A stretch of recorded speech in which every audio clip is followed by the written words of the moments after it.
Voltamos agora a Brasília. Contato mais uma vez aqui com o repórter Bruno Pinheiro, que tem informações para a gente e detalhes sobre a nova presidente da Caixa Econômica Federal. Você, Bruno.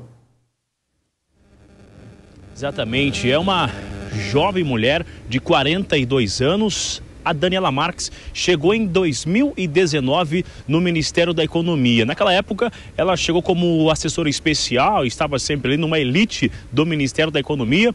E nunca foi uma secretária, então, Vitor, de ficar dentro de uma sala. Ela sempre foi articulada, de falar com outros colegas, de visitar outros ministros. A gente relembra que recentemente, no Dia das Mulheres, ela esteve em um evento no Palácio do Planalto. Ela foi convidada a fazer um discurso ao lado de outras ministras ali que estavam no mesmo evento, sempre com esse respeito. Como eu já disse, aos 42 anos de idade, 20 anos no mercado financeiro, atuou no Rio de Janeiro, chegou a ser sócia do ministro Guedes em uma época, em uma gestão de investimentos que se falava ali como uma diretora de compliance, ou seja, tinha uma experiência muito vasta, já tem uma experiência muito vasta, melhor dizendo, no mercado financeiro. Eu ainda estava conversando agora mesmo com alguns aliados do governo de Jair Bolsonaro e eles me afirmavam que realmente ela é uma mulher muito respeitada na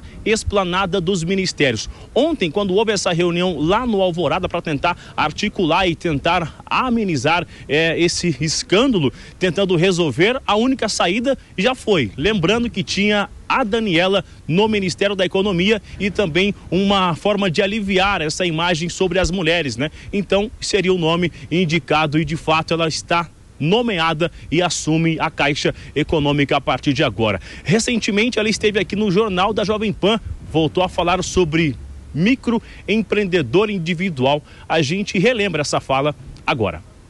Qualquer micro e pequeno empreendedor e MEI vai ter acesso a esses recursos.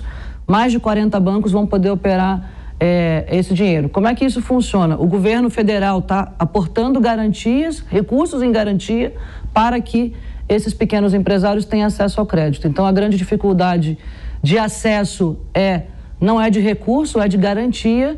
Muitas vezes não tem um imóvel, não tem recurso investido, não tem nada para colocar em garantia. Então, o que a gente quer é dar fôlego e aportar essa garantia para os pequenininhos, o dono da padaria, o dono da borracharia, salão de beleza e etc. E sempre com esse discurso otimista, né? Acompanhando o discurso do ministro da Economia. Eu já havia adiantado que ela também esteve ativamente e diretamente sobre essa discussão do ICMS, sobre recompensar os estados, e aqui também no Jornal da Jovem Pan ela voltou a falar sobre inflação. Vamos ouvir.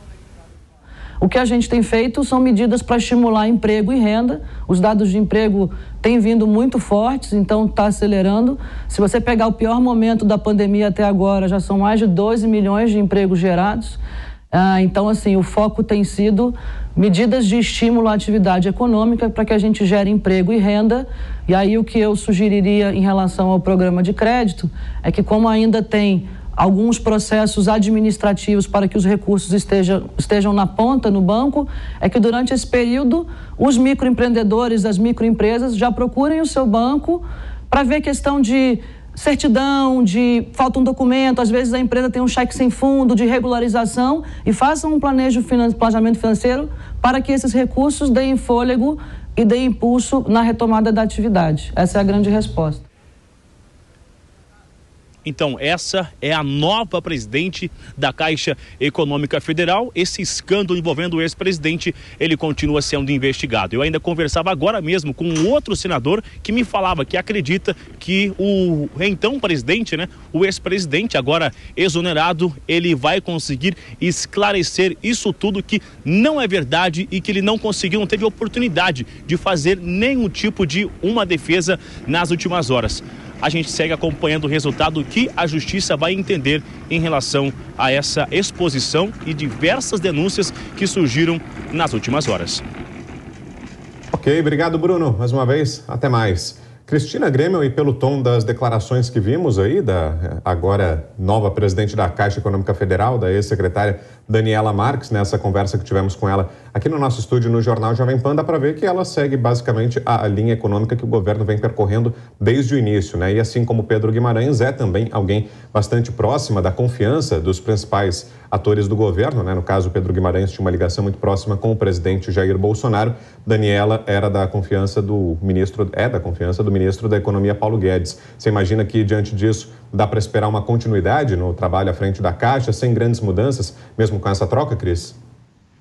Com certeza, né, Vitor? E bastante técnica, bastante conhecedora do que está falando ali. Eu, por acaso, estava presente aí no estúdio no dia em que ela esteve dando essa entrevista para o Jornal Jovem Pan. Lembrei disso hoje, quando soube do nome dela como nova presidente da Caixa Econômica Federal, e realmente puxava na minha memória essa lembrança aqui, uma pessoa séria, que sabe do que está falando, muito focada, muito técnica, com certeza vai fazer um trabalho de forma discreta, porque me pareceu uma pessoa bastante discreta, e tanto era discreta que não é uma figura muito conhecida do governo, mesmo sendo tão próxima ao ministro Paulo Guedes, né, um ministro tão importante. Então, ela, com certeza, são poucos meses de governo aí até o fim do atual mandato, mas com certeza vai continuar desempenhando bem a gestão da Caixa Econômica Federal, que já vinha numa boa fase nas mãos e no comando de Pedro Guimarães.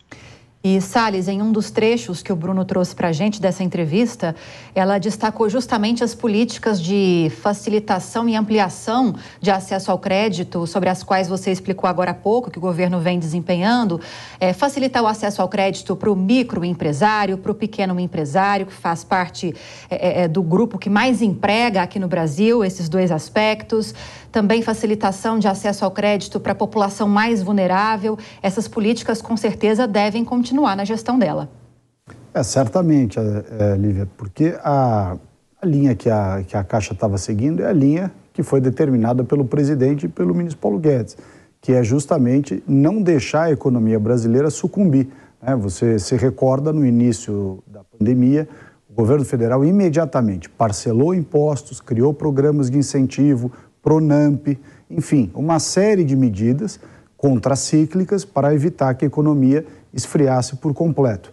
Fez tudo isso a despeito do esforço de governadores e alguns prefeitos de efetivamente sufocar a economia. O fecha tudo, fica em casa, a economia a gente vê depois. O depois finalmente chegou. Infelizmente, nós estamos vendo a crise econômica, que só não é maior graças ao que fez o governo do presidente Bolsonaro. Inclusive, foi elogiado internacionalmente. O Brasil foi um dos países que menos caiu, teve queda, evidentemente, mas foi um dos que menos caiu e foi um dos que mais rapidamente voltou a subir. E nós estamos vendo esses números.